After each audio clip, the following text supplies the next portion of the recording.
I like to ride my mountain bike. It's widely known. This is no secret. I enjoy riding my mountain bike regularly. And because I've had a number of crashes and wrecks over the years, there are measures that I take to protect myself every time that I ride. Even if I'm just riding with the kids down the sidewalk, I always take certain measures to protect myself. One of them is I always wear a helmet. I always wear a helmet. Now, it doesn't need to be the prettiest thing, although I'm more inclined to wear it if I like what it looks like. But my helmet has a number of holes in it. I don't know if you can see this. There's holes kind of all over the place, and that's to help air get in there so it doesn't get too hot. There's a problem. Those are some big holes. And the sun is very intense.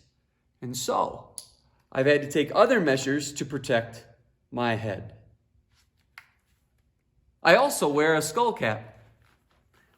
This skull cap is 50 SPF to protect me from the sun.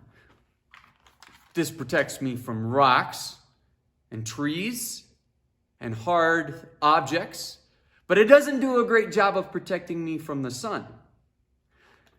The skull cap doesn't do anything to protect me from rocks, maybe a little bit of sand, but it won't protect me from much of anything. Both of these items protect my head, but they protect my head in very different ways and from different things. And so we have freedom in Christ as a Christian, and we also have freedom of religion in our country. But we use this word freedom, and without defining them differently, they start to confuse and meld into each other, unfortunately. You can actually see this in the movie Holiday Inn with Bing Crosby. He's singing about the 4th of July, and so he sings a song of freedom. And so he sings, free to sail the 7 seas, free to worship as we please. Why, if the birds and the trees can be free, why can't we? Sing with me that all God's people shall be free. Do you see the confusion? That all God's people should be free. Now, we can make this easily true, but you can also see the confusion when you import the freedom we have in the United States of America into our religious freedom from our American freedom. Often when you look at the Constitution and the Bill of Rights of the United States of America, we are seeing them as how they benefit me inwardly. At least at first, we start looking inwardly. Our freedom in Christ actually starts inwardly, but quickly goes beyond us to others. And here's the move. Luther is often quoted as having said, and he says this a number of different ways in a number of different places, that God doesn't need your good works, but your neighbor does. And so I'd like to read to you from The Freedom of a Christian by Martin Luther, just a real brief line. If you'd like to read this, this is a great reading. I can make a copy available for you. He writes, a Christian is free from all things and over all things, so that he needs no works to make him righteous and save him, since faith alone abundantly confers all these things.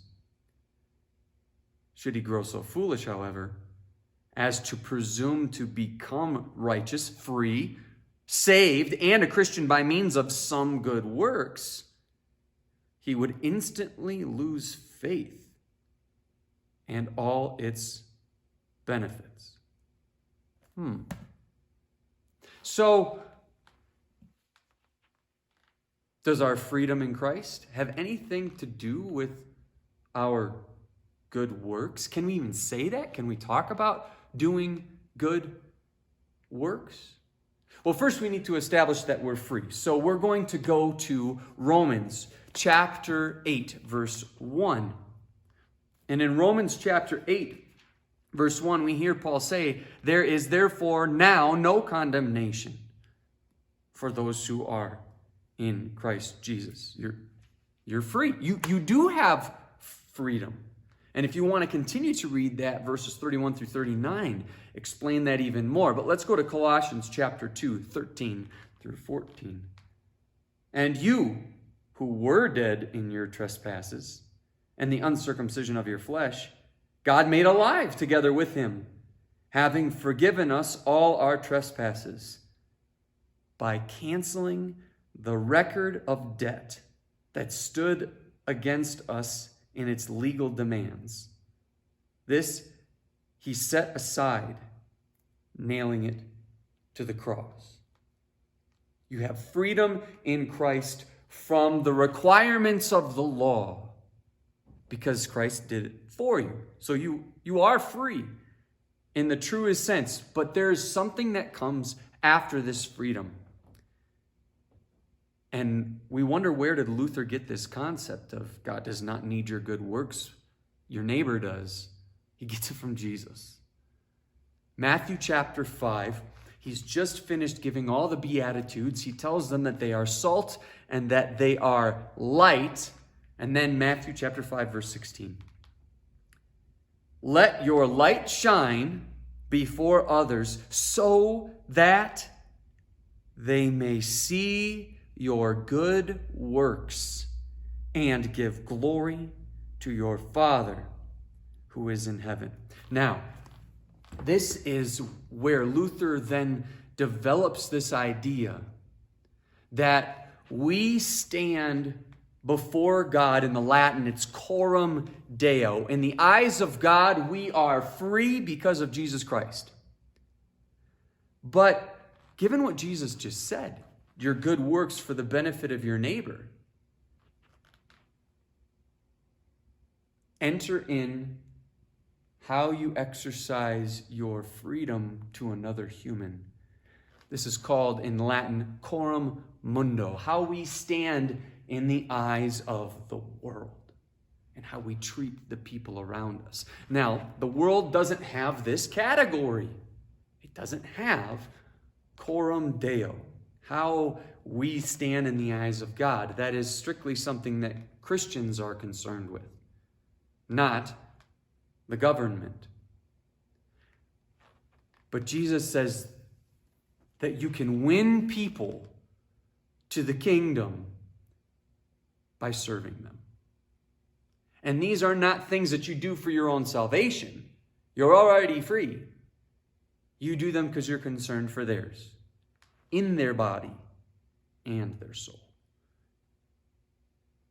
"In the same way, let your light shine before others so that they may see your good works and give glory to your Father who is in heaven." This is the impact your works can have. How you use this freedom informs how you use this freedom. And so we're thankful we have freedom of religion, freedom of speech, right to bear arms, and the list goes on. We're thankful we have these rights, but we don't use those to infer these on the world. They can see this freedom by how we live. May you come to see that we live through our works to the world to share the message of the freedom we have in Christ. Blessings to you as you live in your freedom. Have a wonderful day.